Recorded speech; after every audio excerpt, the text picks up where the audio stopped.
My name is Brendan Goodman. I go by Goody. And for those that have ever been involved with first responders and military, we have last names, no first names, and it's always nicknames too. So I am as of February 3rd, retired firefighter paramedic from the community here. And what I have before you here is a foundation I created called Unite the Lions Foundation. Why does Unite the Lions need to exist, and what do we do? We exist for the mental health of veterans, first responders, and their families. My belief and our belief with this foundation is that we've seen the departments aren't going to do everything they can to help our responders and our veterans. We've seen the government is not going to do that. We can't really change that right now quickly. So those of us salty dogs that have been in there and done it, been through it, have had the trauma, have gotten through that trauma, have had the moral injury that comes with administrative issues and things like that, come together, and we need to provide these resources that make us healthier, resilient after these traumatic incidents happen. We talk about with veterans, you know, they do a tour, 9 months, 12 months. They see some terrible things, absolutely terrible things. Then they come home, right? Their trauma, the big trauma, kind of stops at that point for them. Not that it's any less validating. We need to treat it. We need to take care of it. So what does a first responder do every day? 24 hours a day for fire EMS, 8 to 12 to 16-hour days for dispatch, for police officers, things like that. And then when we're done with that, we got to come home and we got to be parents, aunts, uncles, cousins. We got to be family, right? The wife still wants the house clean. We got to finish projects at home. I still want my pants washed. If that's the way it works, then she always tells me I got to wash them myself. So,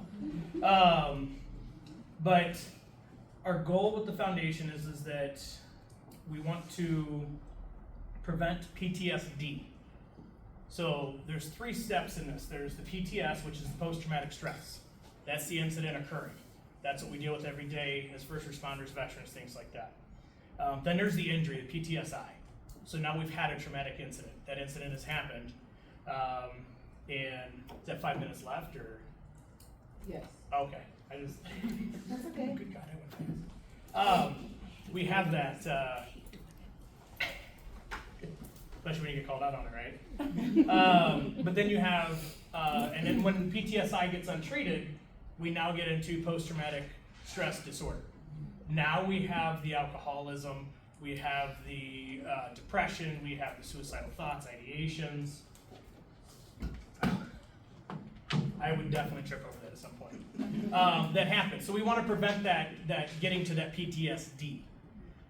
We want to stop it at the injury and bring it back to the post-traumatic stress. That's part of our job. We have PTS every day.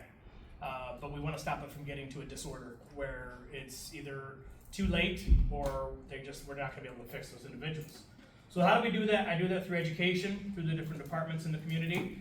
We do that through response with peer support teams, therapy and service dogs as well. And then resiliency with family through the outdoors.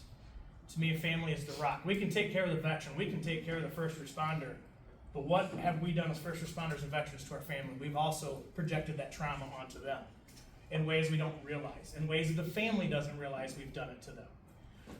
And then we separate them and say, all right, you go get healed over here at the VA or your counselor, things like that, but then go home and be a father still. And not think about what you just went through and not let your family help support you.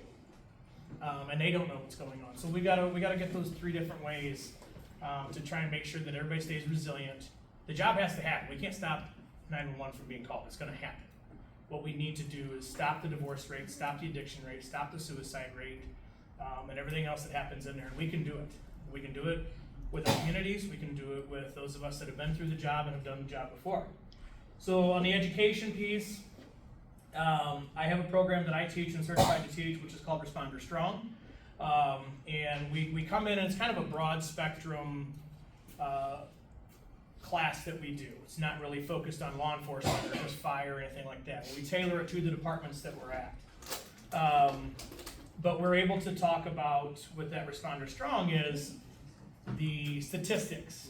One of the craziest statistics I had ever heard was that corrections officers have the highest suicide rate of any law enforcement officer.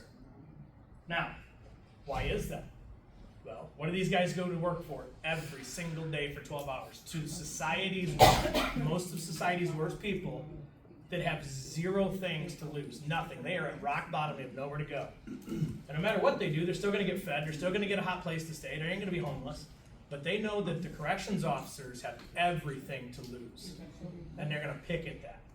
And then you have to sit there and not give in to that urge, not give in to those individuals every single day, and then go home. And again, not at any spousal or significant other's way. They want you to do the laundry, do the dishes, take care of this. Hey, you gotta pick the kid up. Hey, they got soccer this time. And you haven't had time to deal with what you just went through at work. That's why, and it made sense after I kind of thought about it that way. We have a couple other classes that we teach. One is called Hypervigilance Cycle. That is taught by a clinician out of Valparaiso. Her name is Jessica Clems. And then we have Processing the Bad Call, which we work with the MAC Foundation, which is a multi-agency academic coalition out of Valparaiso. They do training for first responders, so anywhere from the fire side, EMS side, technical training, so building collapse, trenches, fires, things like that. But then they also have a mental health initiative board with classes they put on for the responders, their families, and things like that. Then our response, right? These incidents are gonna happen, right? So we get in before and say, hey guys, this stuff's gonna happen. This is what you can do to take care of that. Now the incident has happened. Now we need to get there right away when these guys and gals are coming back to the stations. The volunteer side of life, these guys and gals are coming from home, sitting on the couch with their kid, going to somebody's worst day of their life, which then may translate into that first responder's worst day of their life because of what happened. And they're gonna come back to the station, they're gonna put their gear up, and they're gonna go drive back home, right? There's no time to decompress, there's no time to think about what you just went through. That's where we step in with the response. We respond out, we talk with these guys and gals, we see who needs what and what they need. Everybody's different in what they need. What do they need to get over this situation, get through this, get beyond it? Some people can sit down and knit all day, and that's their way to do it. Some people wanna go out and shoot bow and arrows. Some people just go have coffee. There's different ways that we do that. So we try to provide those resources for them through the Northwest Indiana Peer Support Team, which I am a member of. There's a Berrien County team. St. Joseph County has a crisis intervention team, which in the last week and a half I have utilized, along with a nurse from the VA to get a veteran out of his situation and moving onward and doing better. He's getting inpatient help. So it's working, it's great things that we do. And then resilience, right?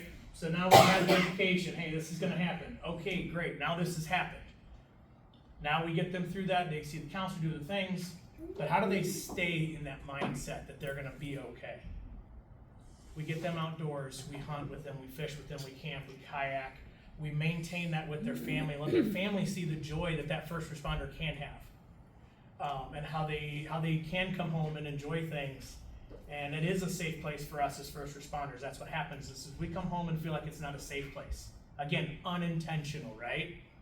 I can't come home and divulge everything I've been through that day, but you're also gonna not understand why I'm being angry, why I'm upset, why I'm sleeping all day, because that is the only time that my brain ever shuts off is when I'm sleeping. I don't think about the calls, I don't think about the admin, I don't think about how this guy got promoted over me and I told him he needed to put in for that spot, man, just to get expertise in how to go through a promotion process, and then they promote him over me. Now you add moral injury into all of this as well. So those are the things that we're focusing on, working on. There is a huge push, hopefully nationally, but I know right here in Northern Indiana, one of my focuses and goals is that we bridge the gap financially and resource-wise between Illinois and Ohio, all of Northern Indiana up into Michigan, and get those resources there. And the financial side of it then is we have EAP programs, things like that, but those aren't the best. They're 3 or 5 visits, right? And we need more than that. But then it's $150 a week for 2 times a week for 6 weeks. I can make a bunch of Harley payments and go get myself a bottle of Jack in there. And that's what they do. That's what these types of personalities that are in this job do. I'm not gonna go pay to talk to a counselor, because a counselor may not even be the right competent person for what you're going through or what you've been through to help you.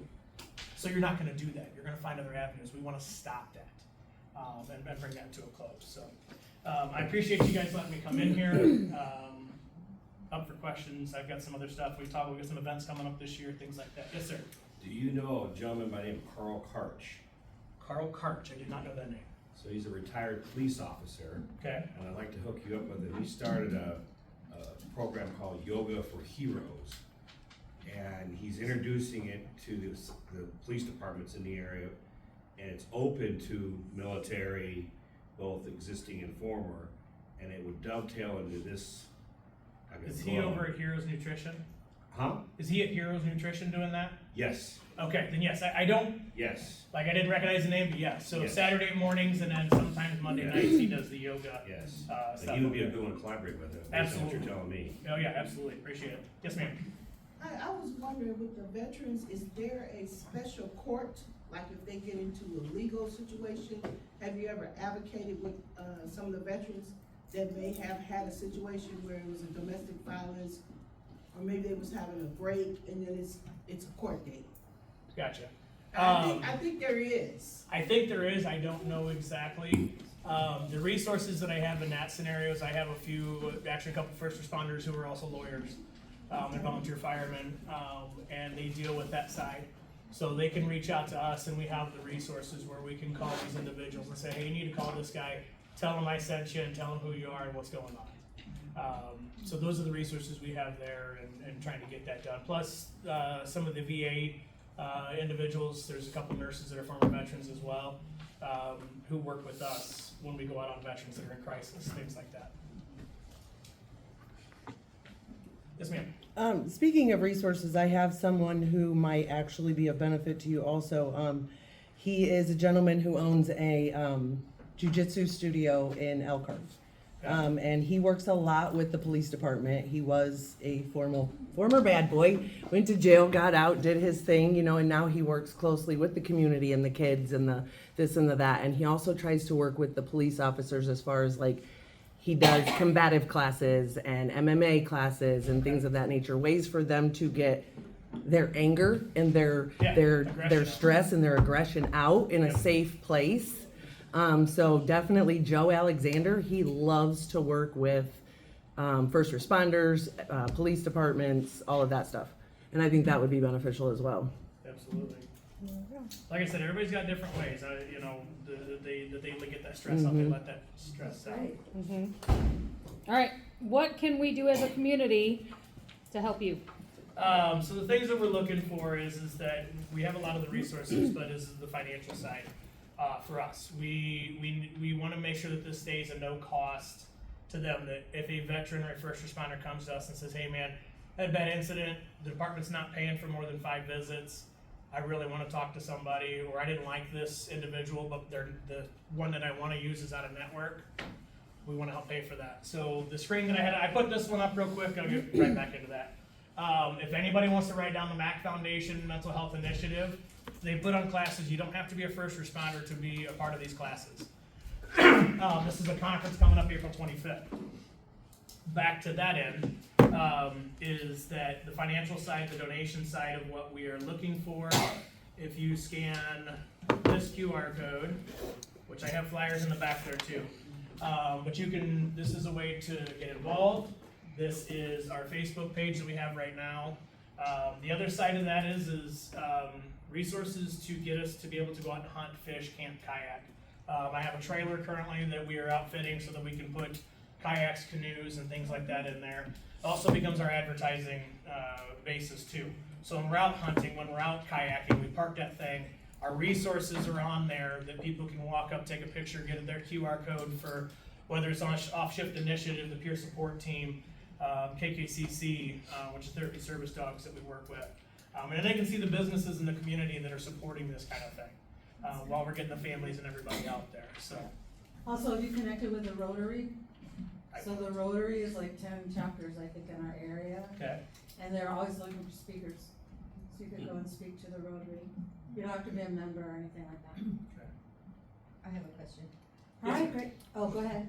Do you have any events that are not just for you guys, but for the public to come and meet you guys?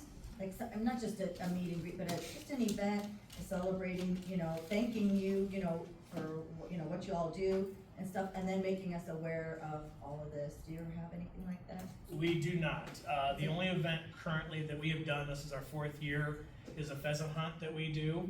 Started at Maple Lane Hunting Preserve, which is a South Bend fireman that owns, or South Bend police officer that owns that. And we're spreading the love over to Meyer Pheasant Farm now, who is a former first responder, to work with him. But it's no cost to veterans first responders. We do 2 days. We launch 500 birds out. They get breakfast, they get lunch, they get to bring their families out, and the community gets to support them while they're out there. So, but I love that idea. In the spring, it's a heroes thing, that there's like a picnic one day, and we're doing it up, in Mishawaka by, at the little park by, Walt Disney School. Oh, yeah. But I think they might have moved it to Heroes Park now, the new Yep, park. over by Homes. Yep. And that's might be something you could be part of, I'm pretty sure. Yes. And, you know, they have different people have booths and stuff, and then they have a raffle, and they have, Mission Barbecue, I think usually, donates the food and stuff. So that might be something you could be part of, or you could create your own too. Yeah, absolutely. I love that. That's getting the word out right now is obviously our And biggest thing. McKinney's Realty would be a connection, because they do have a Homes for Heroes program where it helps people to get, some help with, buying a house. Absolutely. Some kind of a grant, maybe to help with their down payment or their closing costs or something. Yep. Alright, is there more? Yeah. This is- Would you be up to having somebody help you set up a fundraiser, sausage and corn roast or something along those lines? Absolutely. Okay, I'll give you my card. Awesome. Appreciate I'm a you. barber, but I'm also a chef, so There you go. I like it. I like doing fundraisers. Okay, great, thank you. Thanks.